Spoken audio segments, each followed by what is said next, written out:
Seja muito bem-vindo a mais um programa Fatos em Foco, a sua revista eletrônica com notícias e entretenimento. Confira agora os destaques da semana. Levantamento inédito revelou que os professores têm mais influência na educação das crianças do que elas mesmas. Mercado de beleza aposta na Omni Beauty, uma nova tendência de cuidados com a pele para otimizar o tempo dedicado ao skincare diário. Marcas nacionais de roupas desenvolveram camisetas com repelentes de insetos para afastar o mosquito Aedes aegypti, transmissor da dengue. Um novo estudo possibilitou pela primeira vez mensurar quanto um professor pode influenciar no resultado de um aluno.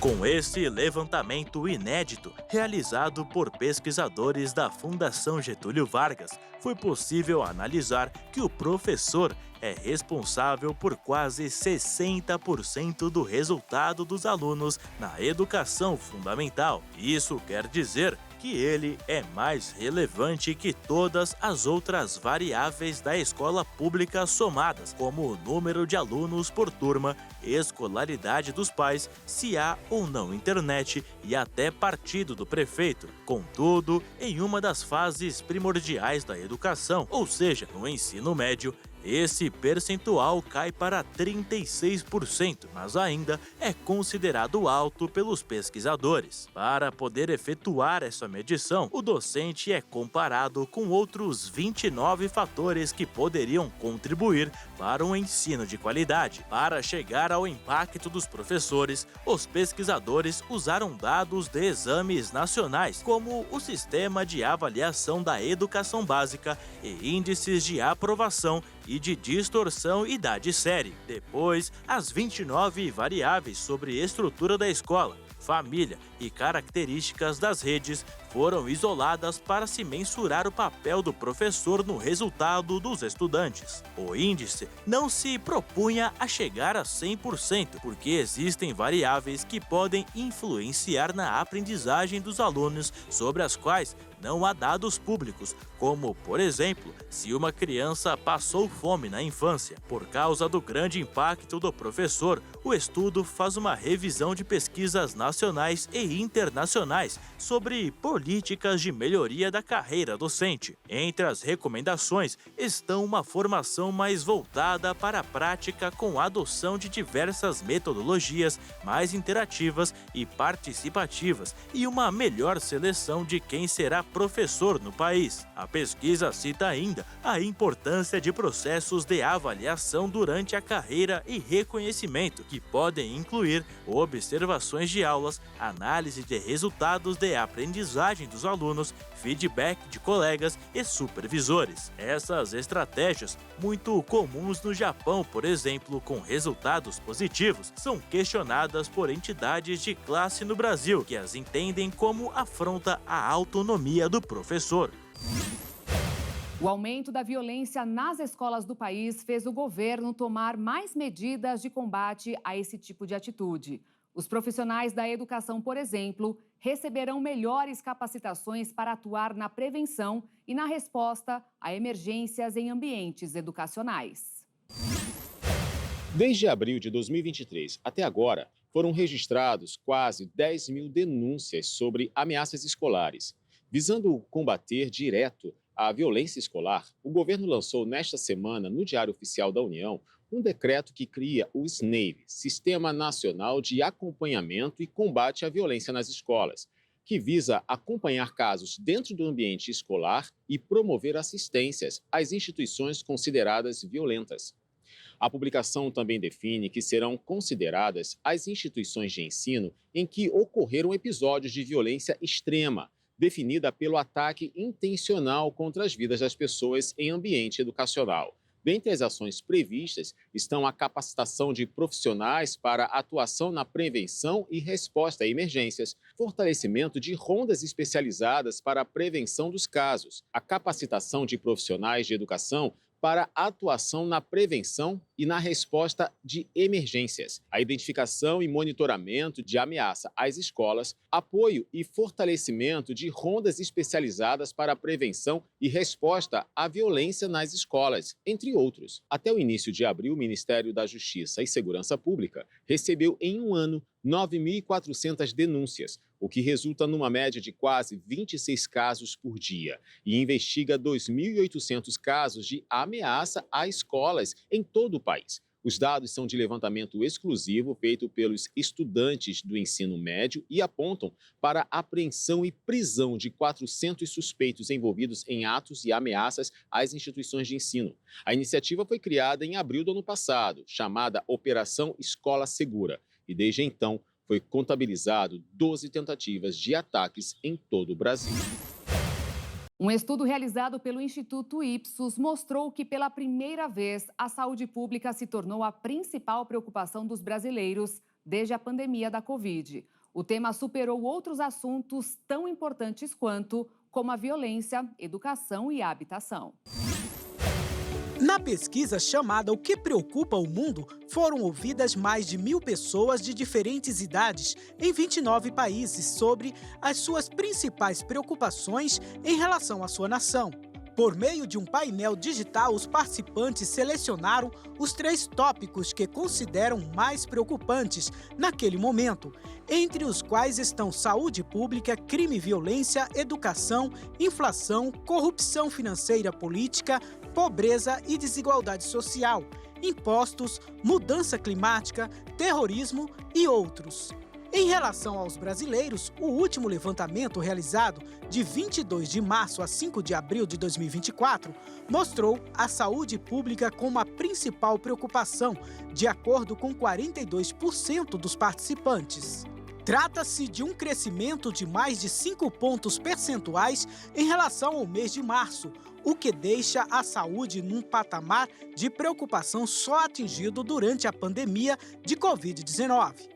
Segundo o presidente do Instituto, Marcos Cagliari, esse resultado pode estar associado à crise de dengue, que já matou mais de 1.800 pessoas e já passou dos 4 milhões de casos prováveis no país, só em 2024, de acordo com o Ministério da Saúde. Vale destacar que o número de casos já é o dobro do registrado em todo o ano de 2023. Segundo Cagliari, além disso, o registro de um caso de cólera na Bahia, após 18 anos sem nenhum caso ser registrado no país, acendeu um alerta. Com isso, a preocupação com a saúde pública ultrapassou por pouco a com o crime e a violência, que foi apontada como sendo a principal preocupação por 41% dos brasileiros participantes. Em seguida veio a preocupação com a pobreza e desigualdade social, citada por 37% dos entrevistados. Vale destacar que, na perspectiva global, a saúde pública foi apenas o 6º tópico de maior preocupação, escolhida por 23% dos entrevistados. Em primeiro lugar, pelo 25º mês seguido, está a inflação, com 34%, seguida por pobreza e desigualdade social, com 30%, crime e violência, 30%, desemprego, 27% e corrupção política financeira, 26%. Além das principais preocupações sobre os países, a pesquisa questionou as pessoas também se elas acreditam que, de forma geral, o país em que vive está indo no caminho certo ou não. No Brasil, a maioria, 53%, disse não acreditar que o país está na direção certa, o que só havia acontecido anteriormente em dezembro de 2023, quando o patamar de insatisfação foi de 51%. Na contramão, 47% disseram que veem o país indo na direção certa, uma queda de 4 pontos percentuais em relação ao mês anterior. Em âmbito global, a perspectiva geral também é negativa, com 62% da população acreditando que os seus respectivos países estão caminhando na direção errada. Você já deve ter ouvido falar que a luz das telas prejudica a saúde ocular. Tudo depende do tempo e da forma como certos aparelhos são usados. Veja agora o que é mito e o que é verdade sobre o tema. Televisão, computador, smartphone, tablet e por aí vai. Hoje em dia é quase impossível encontrar quem não passe longas horas diante das telas dos equipamentos eletrônicos. Só que esses dispositivos digitais emitem uma quantidade considerável de luz azul, que é prejudicial à saúde ocular de diversas formas. Inclusive, a estimativa da Organização Mundial da Saúde sobre o tempo ideal de exposição às telas varia de acordo com a faixa etária. Segundo a OMS, até 2 anos de idade, as crianças não devem ter qualquer exposição. De 2 a 6, só 1 hora por dia. De 6 a 10, 2 horas ao todo. E acima de 11 anos, limite máximo de 3 horas. Só que aí chega a fase adulta e muitos já acabam trabalhando diante de telas praticamente o dia todo. Mas calma, tem como evitar certos prejuízos com alguns hábitos, como explica o oftalmologista com quem eu conversei. Veja. A luz azul é uma luz presente no espectro no ambiente. Ela pode causar nos olhos algumas alterações, como inflamação de conjuntiva e córnea, que levam a olho vermelho, a olho seco e opacidades da córnea que podem diminuir a visão. Como também podem diminuir a visão a formação de catarata e alterações na retina. O tratamento para isso é muito simples. É a utilização de óculos escuros com proteção ultravioleta. Até o ano passado, nós tínhamos um mito que a luz azul poderia atrapalhar o sono. Contudo, esse mito ele caiu. Por quê? Porque a gente achava que a luz azul ia interferir com uma substância chamada melanopsina. E estudos mais recentes mostraram que isso não ocorre. Já para crianças, o uso abusivo do celular provoca uma alteração no músculo dentro do olho, levando a uma miopia. Então, para isso, o que é o melhor? É você colocar tudo que a criança olha no celular, colocar numa TV, espelhar o celular numa TV. E também em adultos, pode causar o que a gente chama de espasmo de acomodação, além de aumento do olho seco por diminuição do lacrimejamento. E para isso, basta, de vez em quando, olhar na janela um ambiente fora, depois voltar a trabalhar. É isso aí, é importante seguir essas recomendações e sempre visitar um oftalmologista para a prevenção de doenças e assim não engrossar as estatísticas da OMS, que mostram que há atualmente cerca de 285 milhões de pessoas no mundo todo com a visão prejudicada, sendo 35 milhões só aqui no Brasil. A Organização Mundial da Saúde fez um alerta de que alguns antibióticos podem não fazer mais efeito no organismo das pessoas que usaram o remédio, muitas vezes durante a pandemia. Esses pacientes desenvolveram resistência microbiana, que nada mais é do que as doenças resistirem aos efeitos da medicação. Os dados foram obtidos através de uma pesquisa feita com base em cerca de 450 mil pacientes internados com a Covid em mais de 60 países nos 3 últimos anos. Vale lembrar que a Covid é causada por um vírus e, por esse motivo, não pode ser tratada com antibióticos. Mas, em alguns casos, existe uma co-infecção, onde o paciente lida tanto com a Covid-19 como com bactérias que realmente exigem o uso de antibióticos. Situação que afetou apenas 8% dos internados com a doença. Mesmo assim, 75% dos pacientes foram tratados com os antibióticos por escolha médica. O levantamento também mostrou que os mais usados foram os com maior potencial de resistência microbiana. Mesmo assim, os antibióticos não foram capazes de melhorar os resultados clínicos dos pacientes com Covid-19. Muito pelo contrário, o tratamento pode ter causado danos às pessoas sem infecção bacteriana em comparação àquelas que não receberam antibióticos. Assim, o uso excessivo dos antibióticos fez com que muitas pessoas desenvolvessem a resistência microbiana. pois quanto mais antibióticos as pessoas tomam, maior a probabilidade desses micro-organismos se adaptarem e se tornarem resistentes a eles. Dessa forma, a Organização Mundial da Saúde pensa no futuro e planeja aumentar os esforços para melhorar a prescrição desse medicamento e minimizar as consequências negativas do uso desnecessário. O uso de álcool e cigarros eletrônicos entre jovens europeus de 11 a 15 anos é alarmante. Cenário que ficou ainda pior com a pandemia de Covid.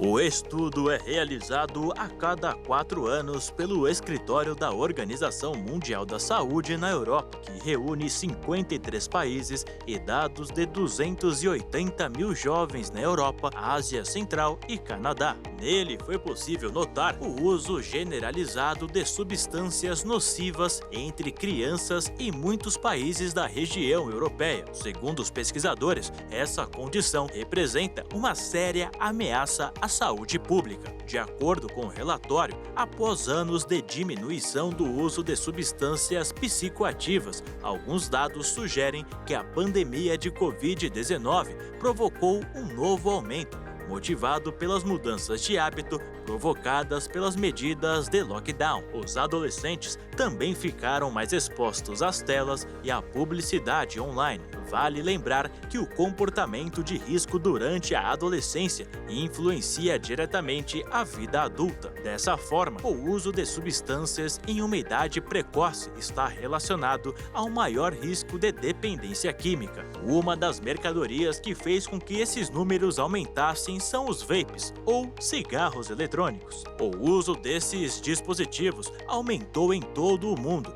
e essa tendência é maior entre os adolescentes. Mas ainda assim, o álcool é a substância mais utilizada pelos adolescentes. A faixa desses jovens de 15 anos que consumiram álcool pelo menos uma vez é de 57% e quase 4 em cada 10 consumiram nos últimos 30 dias. A boa notícia é que o tabagismo clássico está diminuindo. 13% dos jovens de 11 a 15 anos já fumaram em 2022, 2 pontos a menos do que há 4 anos. Os dados mostram que o álcool está disponível, seu uso é normal e mostram também que há uma necessidade urgente de uma melhor ação política para proteger as crianças e os jovens dos seus danos. Outro motivo de preocupação é o aumento do consumo de bebidas alcoólicas pelas meninas, que estão bebendo mais do que antes. Pelo menos 40% das meninas de 15 anos disseram ter bebido pelo menos uma vez nos últimos 30 dias, contra 38% há 4 anos. Sendo assim,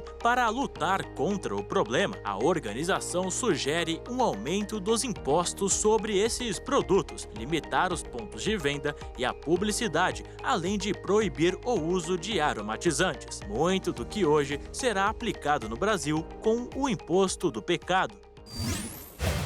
É possível desabituar o cérebro para evitar aquelas situações que continuam em nosso dia a dia e nos fazem mal. O truque para isso requer esforço, mas é bem simples.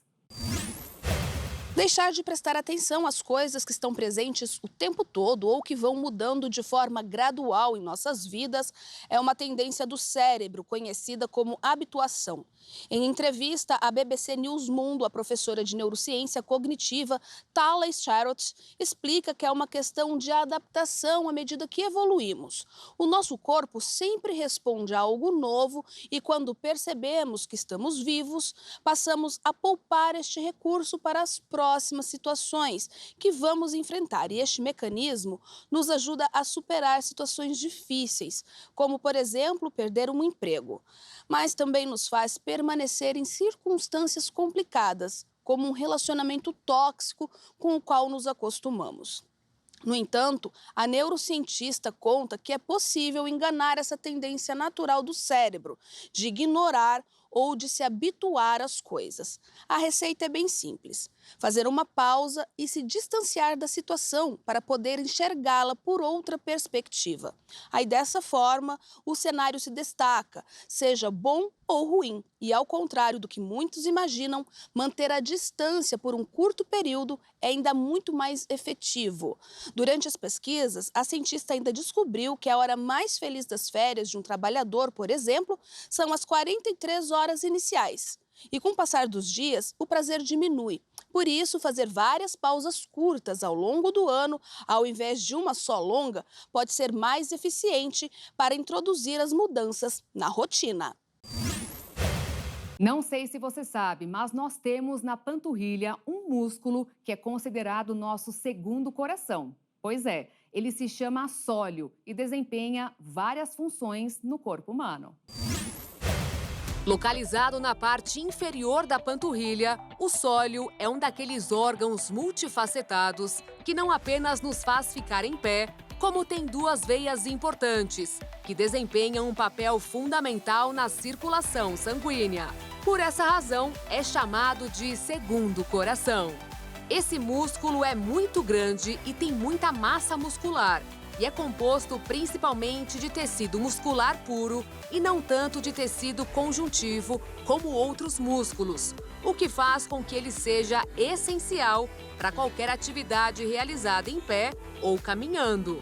Para os músculos que mantêm a estrutura do corpo, como os do interior das costas, que mantém a coluna vertebral ereta, o corpo usa fibras de contração lenta.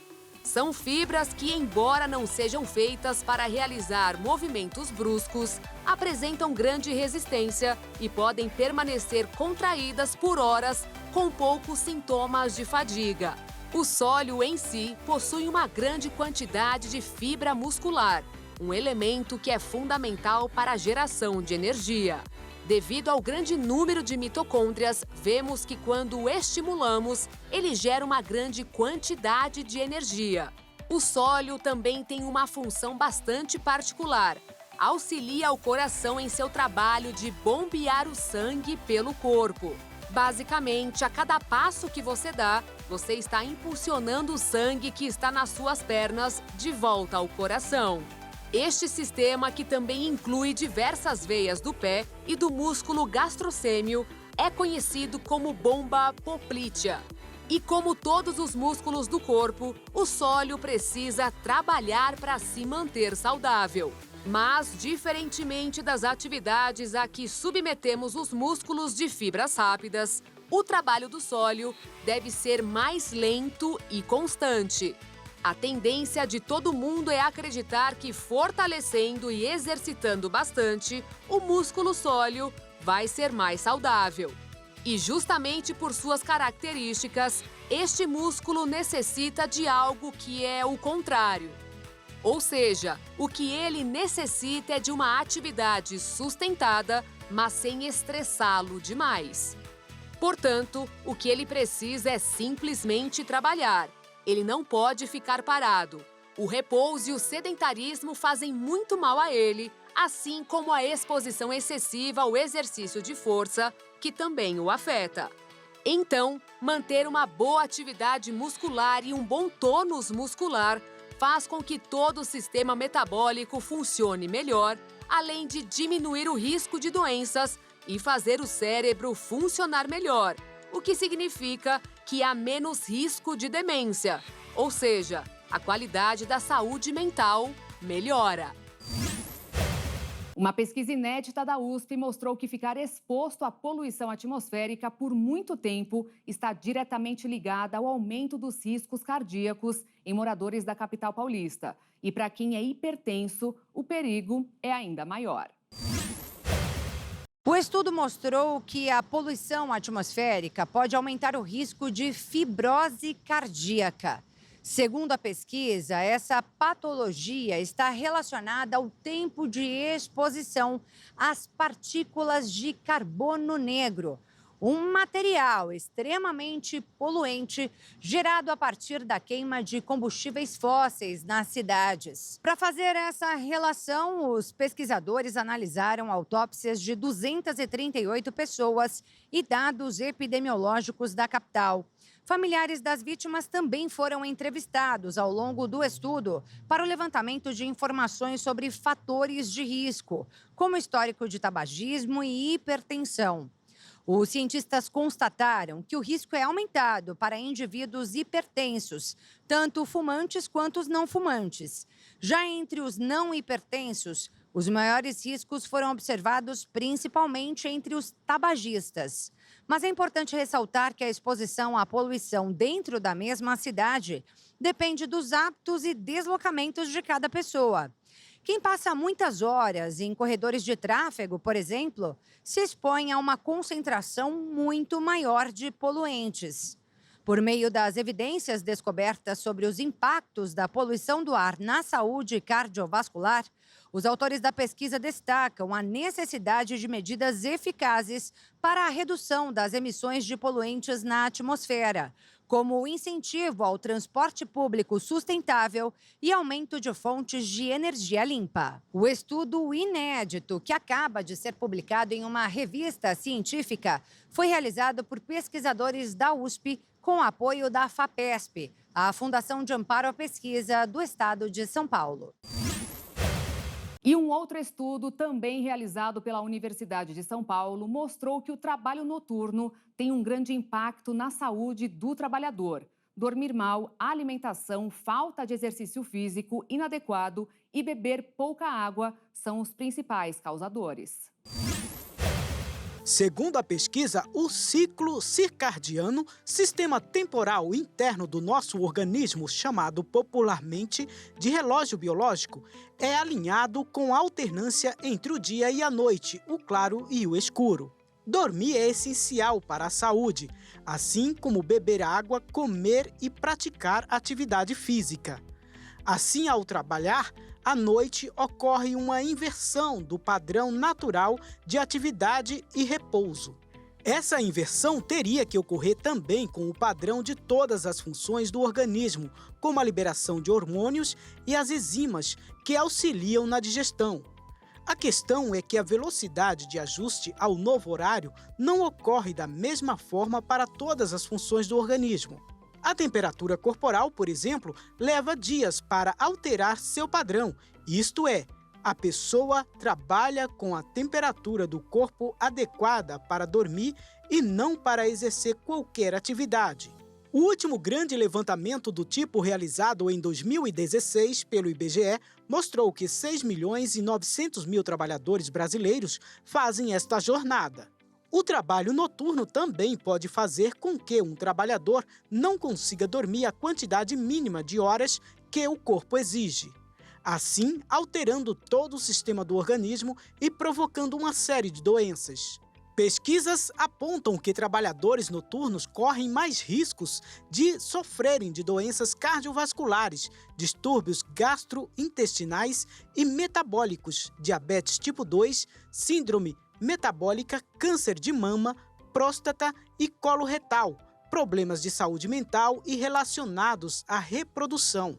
Segundo um outro estudo da Universidade Federal de Minas Gerais, isso acontece devido ao corpo enfrentar o paradoxo de ter de funcionar quando estar em baixa produção de elementos fundamentais para aquelas funções.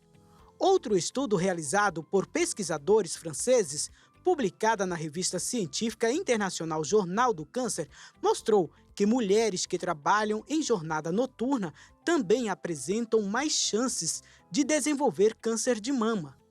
A explicação é que a iluminação artificial do período noturno pode afetar o funcionamento da glândula pineal, responsável pela produção de melatonina, e reduzir a produção desse hormônio. E mais da metade dos trabalhadores brasileiros enfrenta problemas financeiros, uma questão que também afeta a saúde mental.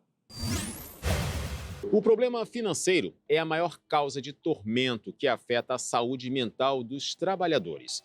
De acordo com a pesquisa Saúde e Gestão da 11 Fintech, especializada em saúde financeira e previdência privada corporativa, quase 70% dos brasileiros enfrentam dívidas. Nos relatos de 770 entrevistados, 50% afirmaram que os problemas de saúde são causados devido a preocupações sobre o assunto. 20% declararam que estão afetados no desempenho ou podem melhorar. As complicações financeiras, saúde mental e física são as 3 maiores causas da falta de produtividade dos trabalhadores. No que diz respeito às finanças, as principais causas apontadas foram as dívidas do cartão de crédito e renda insuficiente para cobrir os gastos mensais. Essas pesquisas mostram a necessidade das empresas adotarem medidas para promover a saúde financeira de seus colaboradores, revelando o impacto direto na produtividade, no bem-estar e na qualidade de vida no ambiente de trabalho. Uma nova tendência de cuidados com a pele, diretamente da Coreia, promete movimentar o mercado de beleza, otimizando o tempo dedicado ao skincare diário.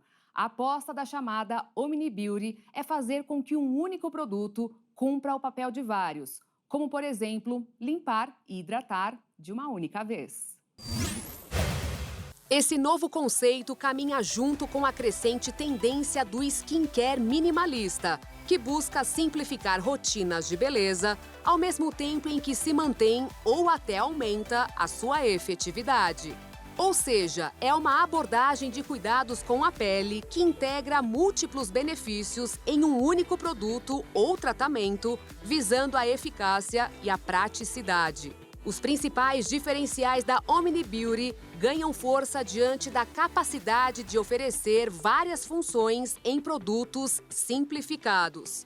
Por exemplo, hidratação, proteção solar e benefícios anti-idade em uma única formulação vai ajudar a economizar tempo, esforço e até mesmo recursos financeiros dos consumidores, além de também ajudar a reduzir o desperdício de embalagens e o impacto ambiental.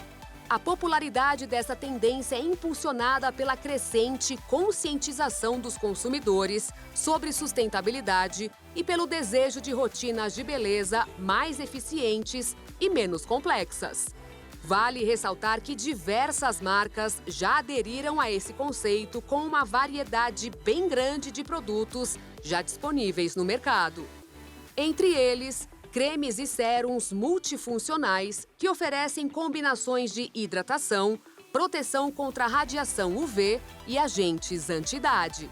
Bases com ingredientes de cuidado da pele e protetores solares com tonalizantes também integram a Omni Beauty, se adequando a diversas necessidades da pele em um único passo, enfatizando a eficácia, conveniência e sustentabilidade. É importante dizer que mesmo que os produtos multifuncionais sejam práticos, podem não ser tão eficazes quanto produtos dedicados para cada função específica, especialmente para necessidades dermatológicas mais complexas. Um hidratante com FPS, por exemplo, pode não oferecer o mesmo nível de proteção solar que um protetor solar isolado, especialmente se a aplicação não for em quantidade suficiente. Além disso, a combinação de múltiplos ativos em um único produto pode aumentar o risco de irritação da pele, principalmente para pessoas com pele sensível ou alergias a determinados ingredientes. Uma rotina de skincare completa e efetiva geralmente inclui os seguintes passos. Limpeza. Deve ser feita com um produto adequado, removendo impurezas e preparando a pele para outros produtos. Tonificação. É feita para acabar de retirar qualquer sujeira que tenha ficado durante a limpeza e também para equilibrar o seu pH, deixando a pele preparada para receber os produtos de hidratação, que é o próximo passo. A hidratação é crucial para todos os tipos de pele, ajudando a manter a barreira cutânea saudável e prevenindo problemas com ressecamento e irritações. Proteção solar. Essencial para prevenir danos causados pela exposição do sol, como envelhecimento precoce e risco aumentado de câncer de pele. Produtos adicionais como antioxidantes, retinoides ou esfoliantes podem ser incorporados conforme as necessidades específicas da pele e sob orientação de um dermatologista. Em meio ao surto de dengue em todo o país, marcas nacionais de roupas desenvolveram camisetas com repelentes de insetos para afastar o mosquito Aedes aegypti, transmissor da doença. A técnica utilizada para produzir as roupas consiste em inserir em todo o tecido da camiseta a permitrina, que nada mais é do que uma versão sintética de um composto encontrado nas flores de crisântemo, capaz de irritar, paralisar e matar o mosquito sobre as células nervosas dele. Esse componente é absorvido pela roupa através de rolos compressores ou do banho do tecido no composto. A substância pode permanecer na peça por até 50 lavagens caseiras, dependendo da qualidade do cuidado com o item. Apesar de chegar ao Brasil há pouco tempo, a tecnologia foi criada em 1973 e aplicada pela primeira vez em 1979 pela Agência de Proteção Ambiental dos Estados Unidos. De acordo com especialistas, hoje a maioria dos tecidos pode receber o inseticida, desde colchões, lençóis, palmilhas e jalecos, até produtos de higiene pessoal. No ano de 2016, a roupa também foi usada durante os Jogos Olímpicos do Rio de Janeiro para conter a expansão do Zika vírus e proteger os atletas. A permitrina presente na roupa pode incomodar insetos a uma distância de até 20 centímetros do tecido, mas ainda assim ela não substitui repelentes em spray ou creme. Além disso, nenhum fabricante pode garantir que todos os mosquitos sejam repelidos pela camiseta. A eficácia da ação de repelente nas roupas é de aproximadamente 94%. Portanto, elas devem ser tratadas como uma camada extra de proteção e não a única. A expectativa do mercado é que esse tipo de roupa siga crescendo e ampliando possibilidades na área da saúde. Uma empresa americana viralizou nas redes sociais ao anunciar o início das vendas de seu mais novo produto tecnológico, o primeiro cachorro robô lança-chamas já feito. O brinquedo está sendo vendido por $9.420, o equivalente a R$48 mil. Segundo a Torframe, o Terminator é um robô quadrúpede com um lança-chamas ARC montado em suas costas, alimentado por gasolina. O robô tem uma bateria com duração de 1 hora, alcance de lança-chamas de quase 10 metros e conectividade Wi-Fi e Bluetooth para controle remoto por meio de um smartphone. O cachorro também é equipado com um sensor LiDAR, capaz de mapear o local por onde anda e evitar obstáculos. Além disso, o equipamento conta com a mira a laser e navegação em visão de primeira pessoa por meio de uma câmera embarcada. A empresa lista possíveis aplicações do novo robô, como controle e prevenção de incêndios florestais, gerenciamento agrícola, conservação ecológica, remoção de neve e gelo e entretenimento e efeitos especiais.